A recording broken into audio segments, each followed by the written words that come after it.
What's going on? You locked in with the Innovators YouTube. You already know I got the best interviews right here, man. I got my guy Omilly in the studio. What's poppin'? How you doing? Good. How you doing, brother? Pretty good. How's everything going for you today? Pretty good. Pretty good. Just got done shooting a music video. How did that go? It was pretty good. Pretty good. It's like my second video ever shooting. So Yeah. I had fun doing it. Me and my brothers locked in. Yeah. Got it done. Shout out Noble Cinemas. They helped me get that vision out. So I'm with it. Can you talk about, first of all, give the people your Instagram so they know where to follow you at? Oh yeah, follow me on Instagram at TPC_Almighty Omilly, and everywhere else it's just Almighty Omilly. You can find me on every platform like that. Make it real simple for the people. You're from Berkeley, California.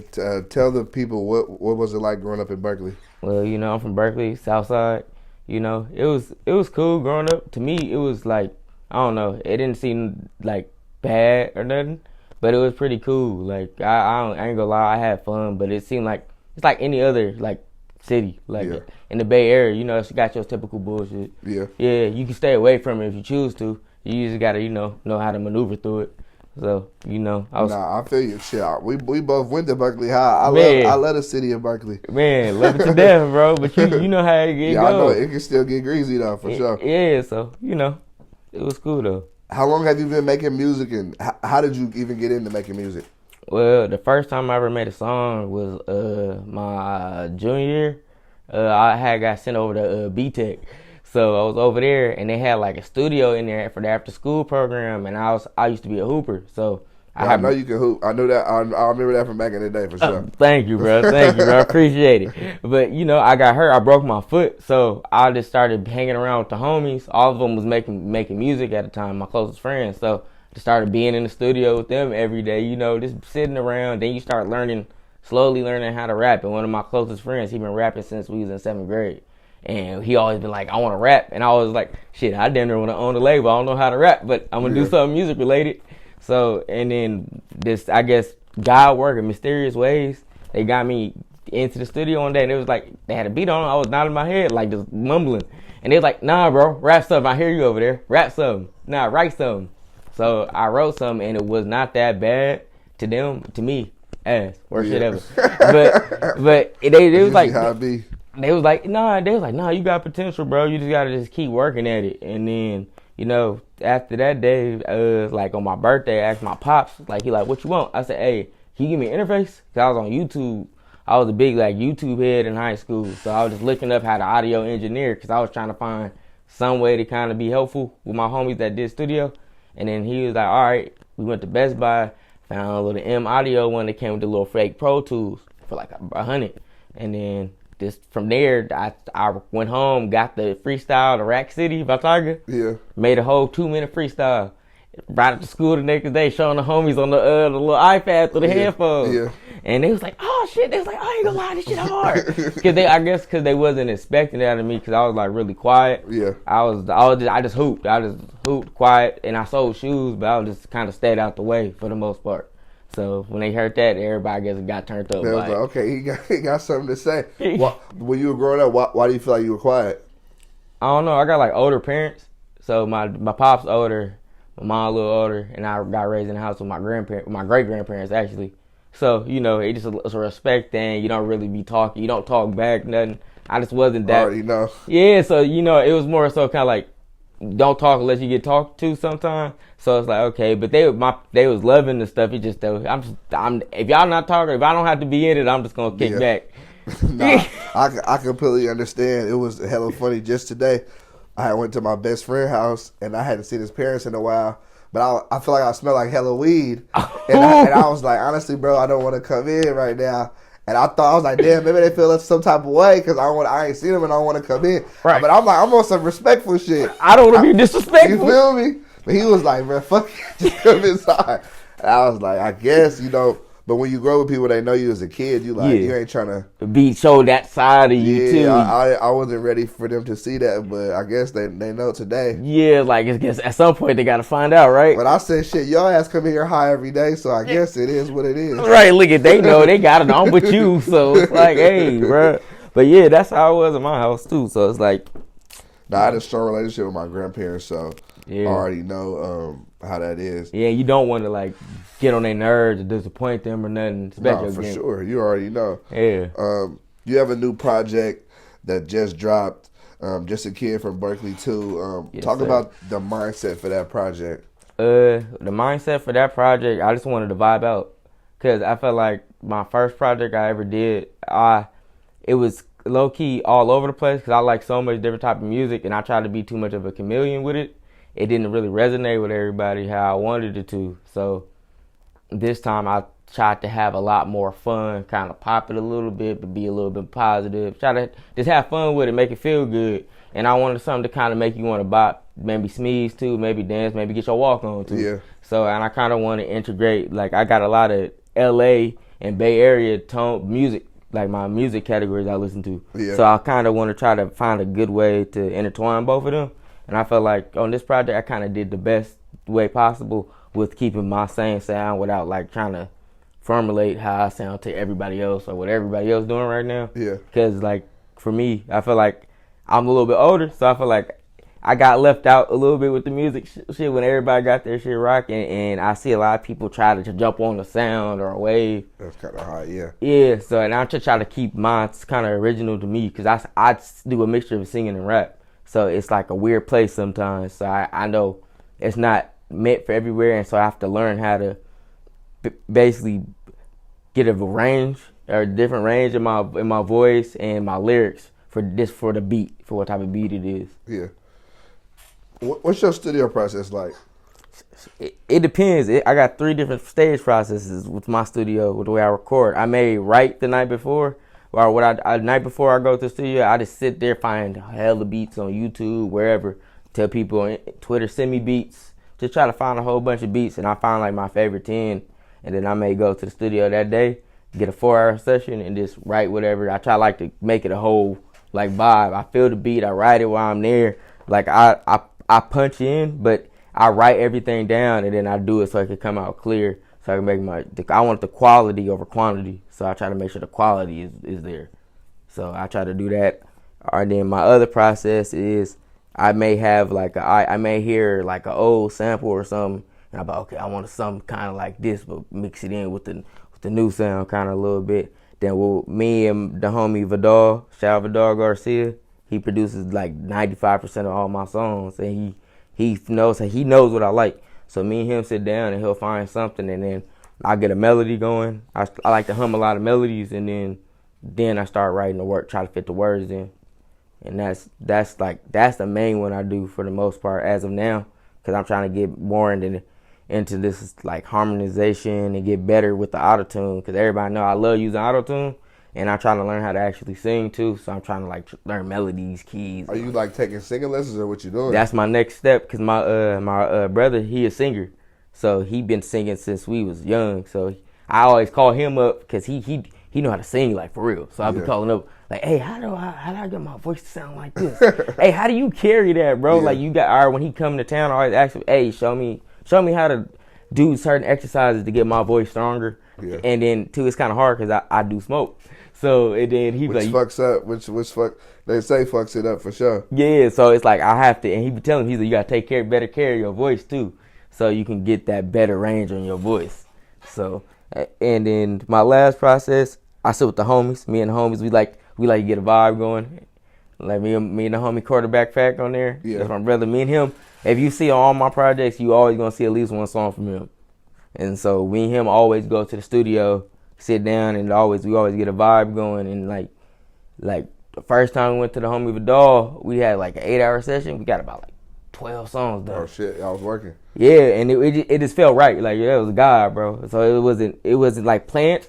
And a lot of the songs we didn't even write. He had a couple verses, but a lot of the shit we just in there having fun and just going up with it. At the end of the day, that's what it is. Music should be fun at the end of the day. Yes, if sir. If you're stressing too hard making music, I don't think it's worth it. It ain't, and that's why I tell homie, I be like, man, when I start stressing too much about it, I sometimes I take a break and just try to go back, fall in love with music, go back to listen to all the old stuff I listened to, like growing up. Like I grew up listening to a lot of oldies. Like Temptations is my favorite group of all time, bro. So yeah, I go back. They fire for sure. Yeah, so I go back and listen to a lot of that just to get back into a vibe of like appreciating music. Then I go back to all 90s. I love Death Row and Cash Money. So I listen to all that. Then I listen to E40 because my dad used to do business with 40 and all them. So, like, I got low-key connections with that. So, just listening to that, I get back into that. And, you start hearing the church and get you into a vibe and you start feeling better about music, I feel like. No, for sure. I completely agree with you. What do you think separates you from other artists? What I see a lot of times now, it seems like people don't be caring, like, about their music for real sometimes.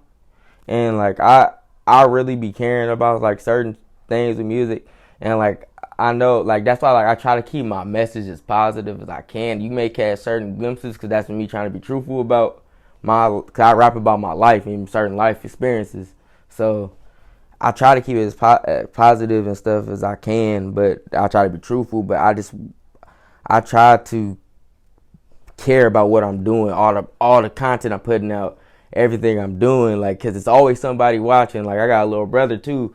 So I got little cousins that watch me, that look up to me, and so, like, as I'm older now, I know how important that is. Like, when I was like 22 and 21, bro, I didn't care about none of that. I was just doing whatever I fucking felt like. So, like, now with me being the age I am, bro, I'm smarter now. So I feel like that's why music is coming a little easier now. Certain things come a little easier for me now, because God probably feel like, okay, you smartened up. The universe feel like you smartened up. Now you can actually handle what you're trying to do. Because if you would have did this when you was younger, you would have been wilding out, bro. There's no telling what the hell you would have done. So that's like, okay, maybe it was that I sat down for a little bit and readjusted and recentered myself. Yeah.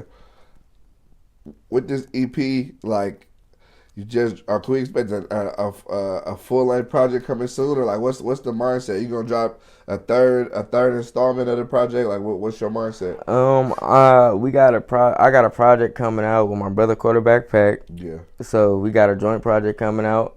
I don't want to get a name of it yet, but we got a joint project coming out soon. And then he got his solo project, and I got like 2 tapes I want to do probably before I do the third installment, because I want to. The third installment, like how you said, is going to be I want to do a full album for the third installment, because, like, I grew up listening, like, to the Carters and shit, and, like, the third Carter was, like, for a lot of people, that my favorite is the second, but the third one was the one that just sent them over the moon, you feel me? And so I feel like it will only be right, try to make the third one full-length project, try to make it, and do the full rollout, everything, try to do much videos as I can, make sure all the content is put together, do the full rollout, all the animations, everything. And I want that one to be like the full one, even if I don't have nobody backing me, just me, myself, just putting all as much energy. I know if I'm more energy and time and love I put into it, the more I'm going to get back from it. If I bullshit it, it's not going to be right. So I want to make sure when I do a full-length album, I'm taking it fully serious. When you're putting a project together, like, you can talk about this project, but, like, how many songs are you making? Because it's 500 projects. Did you make like 10? And you pick from that 10, you make 20? If we ask for Dog, he said I got enough to drop like 4 EPs. Oh, okay. so it's like, that's the problem with me, the homies and my brothers say, I make a lot of songs and I'm the king of trash and shit. Because I'm such a, like, hard critic on myself. So you make a song and you just trash it for what? For just because you don't like it after a little while? Or what? I don't like how it sound, and so I try to go back, and if I can't get it to how I sound, I sit it in the corner because I just like, okay, I'm going to come back to this because I know it's going to come back to me. So, and I just move on to the next one because I know I got something else I could come up with. But I know I got something like a reference. These are my reference tracks at these points. So I know I have this beat is mine, this song is mine. Now I got a reference. So, but I'm going to still make some better songs. But I'm a real, like, tough critic on myself. And I figured out, I got to be, if nobody else going to tell me, bro, I got to be able to tell myself. Yeah. At the end of the day. So. Yeah. I think it's great because a lot of times I truly believe it's hard for people to keep it solid with somebody about that music. Mm-hmm. Like, it's hard for somebody to tell somebody that their music is trash. Exactly, bro. Like, people can make it seem like they tell people, and that's a hard thing to do, especially if they love what they're doing. Yes, bro. Feel me? Like, yes.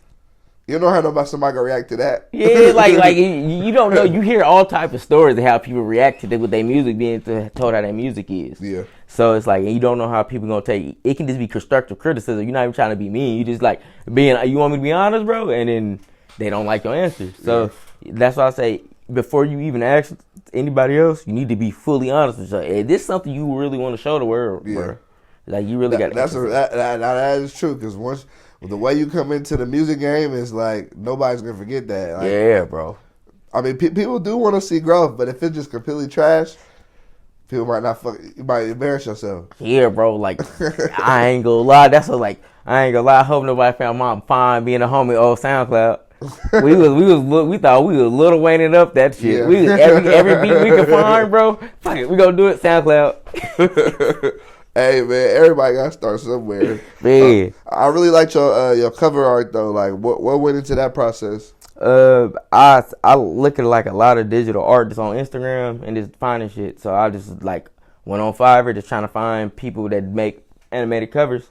Found dude, and then I told him like I was being very specific about what I wanted. I sent them. That's the house I grew up in Berkeley. If you knew me in Berkeley, you knew I had that was my house on the corner. Yeah. Grew up on Mabel, got it on the merch coming out soon. Yeah. So I grew up over there. That's the car. Everybody know I love Challengers. I love Mopars. Yeah. So I had to keep that on the front. Got my chain on the front. Got one of my favorite outfits. Everybody know I love Bake, my favorite clothesline. Yeah.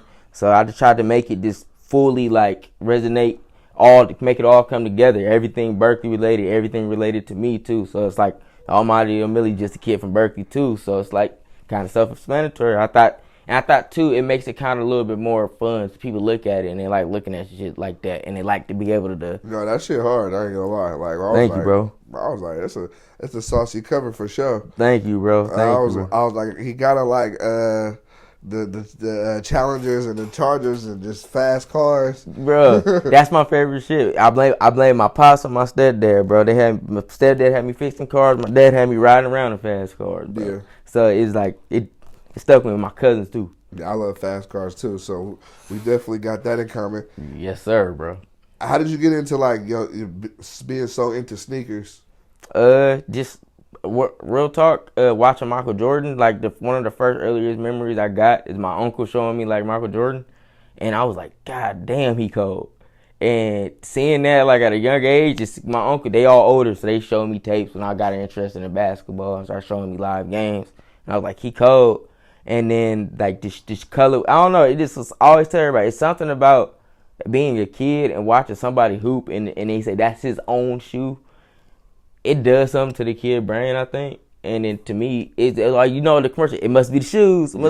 That hit with me too. So like every time I wore Michael Jordan when I was hooping, I swear to God I was him, bro. Yeah. I swear to God, hey, like I said, I remember you hooping from back in the day. You was nice. I definitely remember that. Thank you, brother. Thank you. Still be hooping? Sometimes, but I be chilling. But like I be wanting to like the hoop. I got homies that like train and they hoop professionally and shit. Yeah. So I go like to runs with them sometimes. And they've been like the past couple of years, they're like, bro, come play with us. I'm like, you still got it?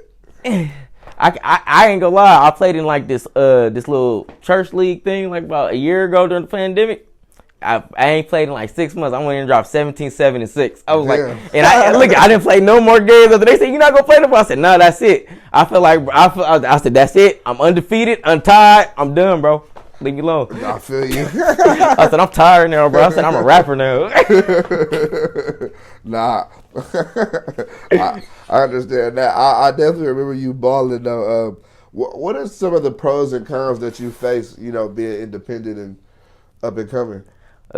Just trying to make boss moves while learning how to. That's one of the most, me and my bro, quarterback Pack, we say that all the time. We always make boss moves while learning how to, bro. Like, we did shows with Sunny Digital. We did all type of shows and all type of shit, and that just for me and him, just looking him, and then our DJ Hefe, we was just looking for shit, just searching up hella shit, asking people we knew that's kind of in the industry, we knew people that rap through parties, we was asking like, hey, who y'all talk to get to that, and then like taking the old school like approach, like hands-on approach. Me and a homie, I remember when I had moved to LA for a minute, can't move back. And then me and him, I was like, hey, bro, we got 4 songs. We're going to go to all these clubs in Berkeley, Oakland. I'm going to get a DJ about $35, bro. We're going to see how these work. We went to Pappy's, got a DJ $40, gave him flash drive. He heard him, he said, I'm going to spend them. He spent them all. I got these videos on my Snapchat till this day. whole club went insane. And we was like, okay, shit, we might kind of be figuring this shit out. And from that day forward, we just kind of just make sure we just keep our foot on the gas and just be like, no matter what go on, we just got to keep trying to move forward. Don't keep learning how to get better at this. It's like a craft, bro. Once you stop learning about it, you gonna like kind of make that downward spiral and fall off. Yeah. So we just try to keep like we go sit in the Spotify master class. I do that shit like two to three times. What are they telling you in there? They were just telling us like make sure you like right now. It was like the past couple months it's been like a lot of Instagram reels and TikToks. They was like they said try to make use Instagram reels, TikToks to help make more attention to your music and different things like that. And then use Spotify canvases like with videos and different things to make it interactive for like the listener. And then make a playlist. They say like if you independent, make a playlist with other songs and your songs included with it. So now it's people may look for a workout playlist and it got like let's say Lil Baby or whoever on there, but you in there in the mix too. So now you getting them same plays. So they said kind of manipulate the system a little bit.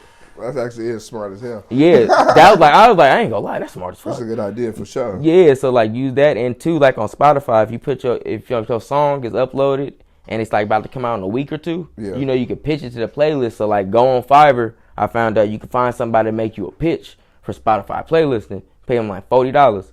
They'll write the whole pitch up for you and everything, and do all the shit for you. And all you gotta do is copy it, put it in there in the little description thing, and then put it in there and click what type of instruments and the genres and shit. And and that for all you independent artists, you giving them some game right now. If you know about Almighty Omilly, bro, I love giving out game, bro. So like all the independent artists, like for real, go on Fiverr. It got a lot of tools that us independent artists need, and niggas don't be really giving out like that. I be on Fiverr a lot, but I ain't did that. But that's actually, I'm like, damn, Fiverr do that? They got everything you need for real. Hey, no cap. Bro, I didn't even think they had that. I just searched it. I up and I said, "Oh shit, I found some." I said, "I gotta share this with the homies." Yeah, I was like, that sounds pretty good for sure. So yeah. How would you describe yourself? Shit, fearless, hardworking, somewhat a procrastinator. If I'm being honest, somewhat a procrastinator. If I'm being honest. Why do you feel like you procrastinate? Because I be so like hard on myself about, like I said with the music thing earlier. I spent the whole year one time not dropping shit because I'm trying to get my sound together, and I want it to sound a certain way before I let the whole world hear it. Yeah. So I feel like that's also come from procrastination I got with certain shit, because I want my shit to be top quality, everything, and I got this thing. Sometimes I keep going back and redoing shit. Like, I ain't gonna lie, song Ride With Me on the project, I did that song about 14 different times. Really? Damn near 15 times. What, it just wasn't perfect, or what was it that was causing? The key and the tone on the second verse, I could not get it right to save my life for some reason. It was something about it. I don't know if every artist go through this, but I go through something. If the tone or the key not right on the song, I sit with Vidal because he injured me near my songs too. I be like, hey, yo, change that. Hey, put an effect right there. Now take that off. Take it off. I'm gonna go in there and reset it. Yeah. I'm gonna try to say it like this. Now I've said it too high. Let me make my voice a little bit deeper. So it's like, it's something about it. I learned that, and like now it's like a gift and a curse, because now I don't want to release certain shit unless it sound perfect to me. Yeah. I mean, I ain't gonna lie. I think that perfection is a good habit to have, though, because it'll just naturally make your shit sound better, you know? Yeah. But it's a double-edged sword. Yeah. Because you ain't trying to be spending hell long on the same song either. Yeah, because like I know for dog, bro, I know you be mad at me. He's like, bro, you probably like, man, you holding all these good ass. I'm ready to drop this shit. Right, like this nigga need to drop this already, bro. Can you share with me like a crazy life experience? Crazy life experience?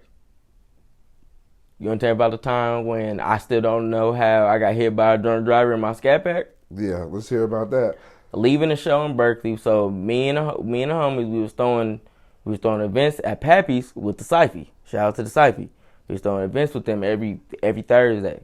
At Pappy's in Berkeley, yeah, on Telegraph, yep. So we was throwing like about 2018. We was throwing events there every week, and it was going up. We had the shit going, and I ain't gonna lie, I was just doing too much. I was making songs, we was doing shows. They gonna doing that. Then I'll be out to 6, 7 in the morning. Just out doing way too much, just moving too fast, doing way too much, and that night, everything just seemed like it was going cool. And then later that night, everything just started getting real weird. Like, I don't know, people energy was off, and I was just trying to avoid it. You know, you just be trying to shake people like, nah, bro, it's gonna be good. Everything gonna be good. I'm just avoid it. And then something was telling me, bro, just go home. Just go home. Did not do that. Went out to go get some food. Went out with a broad. Nigga, I come home. I'm driving home, bro. On the 80, driving, bro. I swear everything was cool.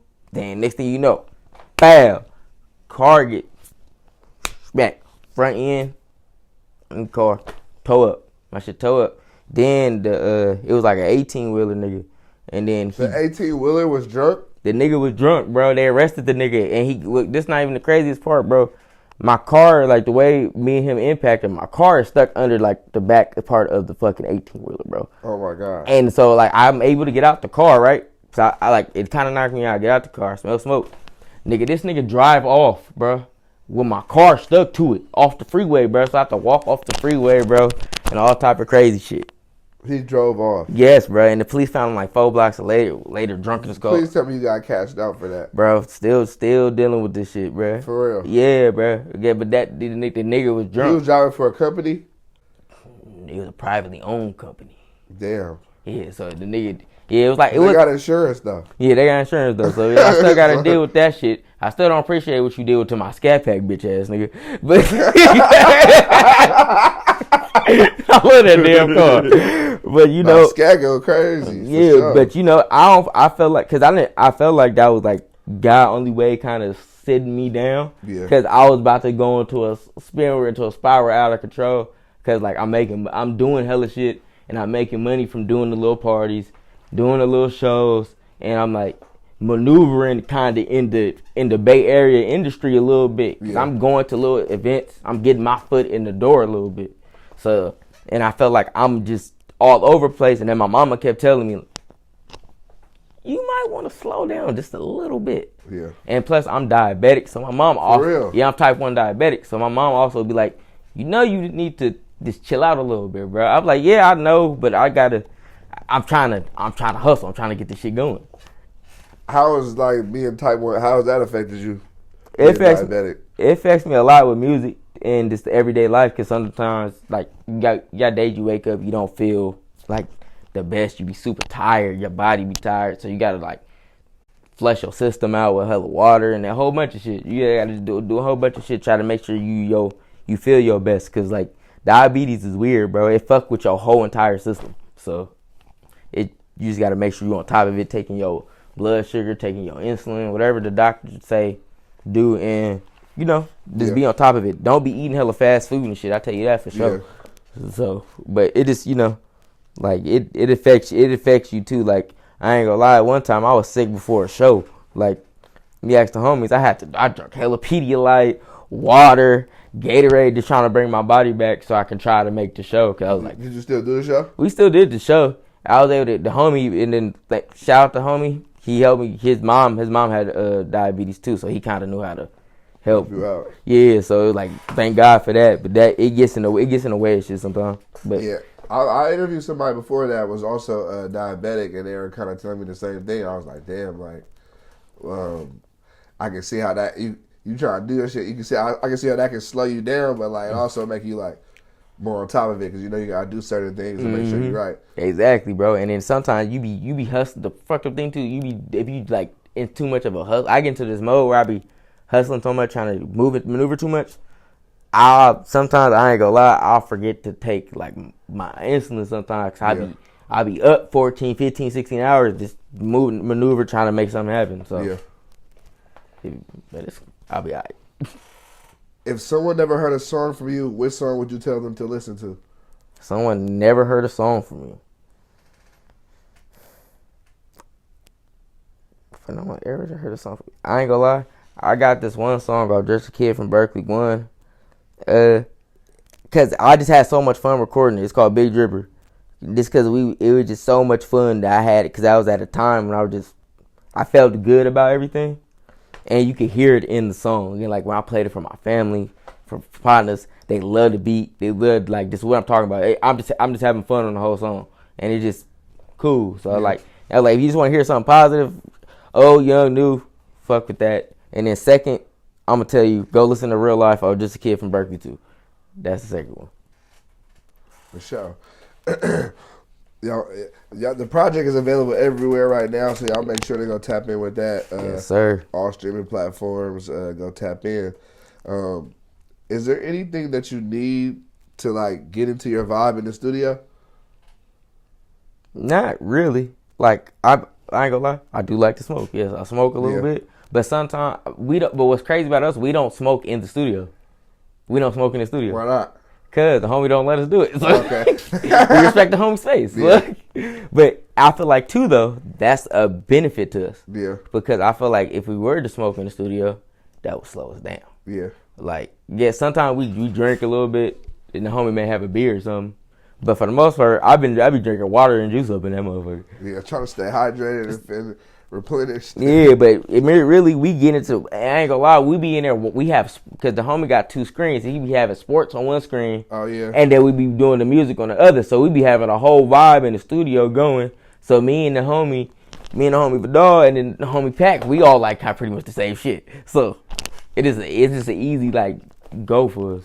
So it don't really take much for, when we us three together, we say we like Phil Jackson, Kobe, and Shaq, bro. Ain't nobody beating us. We figure it out. We know what we is. We call each other the triangle offense when we get on songs together. What is it that you want people to hear when they hear your music? Low-key positivity and inspiration a little bit. Like on this tape, it wasn't me bragging. It was just me like saying like, you can do whatever you want to do for real. Like for real. Like I'm from Berkeley. People from Berkeley. Like I see people from Berkeley. We from people we don't see a lot of people ever get to do a lot of shit. So, like, I be one, like, the certain songs. I try, each song you kind of see, it's, like, growth with me, too, at different stages in my life where I'm at now. And I'd be, like, as you follow, you see, okay, he at a different stage now in this project than he was back then. Yeah. And with the videos, too, you kind of see with the old videos and the video I got coming out now, it's a big jump from them, too. So, it's like, okay, he for real trying to make that jump. And I kind of want people to be able to follow that and low-key feel inspired from it. And that's why low-key me and the homie started the podcast. We want to talk about certain shit, do certain shit, like, and just pick game on it about anything we know about, put other people onto it too, because there's not a lot of people giving, like, us game, especially, like, black people or anything, bro. Yeah. So, like, and two, I got a stepdad who he's big on putting each other on game. So that stuck with me growing up, so I try to do that as much as I can now. Nah, I rock with that. I like the music. Shit, keep doing your thing for sure. Is there anything like that you want to talk about or that you want to say before you get out of here? Man, no, not really. This, bro. Everybody stay motivated, bro. It's gonna be, everything gonna get better, bro. You gotta just stay pushing and keep going, bro. Like, ain't nothing gonna be bad for long. Everything gonna be a comer, bro. Like, literally, bro. You can hear it on some of my old songs, bro. I got some songs that kind of, you can tell where I was in a darker place in my life, and you saw where I started getting happy, and everything started going better. But it's like, I try to tell homies everything all the time, bro. You can make it through certain shit. Everything gonna be cool. You gonna be all right, bro. And, like, this with, like, money shit, if you want to make money somehow, there's a way to do it. Go on YouTube, find it. There's a way to do it. All type of shit. Trust me. Hit me up if you got a question. DM me. I'll put you on to some shit. Like, legally. Not no scamming shit. Not no scamming shit. I may look like a scammer. I don't get no scamming shit, though, bro. I got some legal shit for you. Yeah. I appreciate you pulling up. We got Omilly here. His new project just dropped. Just a Kid from Berkeley. Yes, sir. Y'all make sure to tap in with that. Give me your Instagram one more time so they know where to follow you at. Yeah, follow me on Instagram at TPC_Almighty Omilly and everywhere else at Almighty Omilly. And thanks for having me, y'all. I appreciate it. Man, shout out to Innovators. Yee.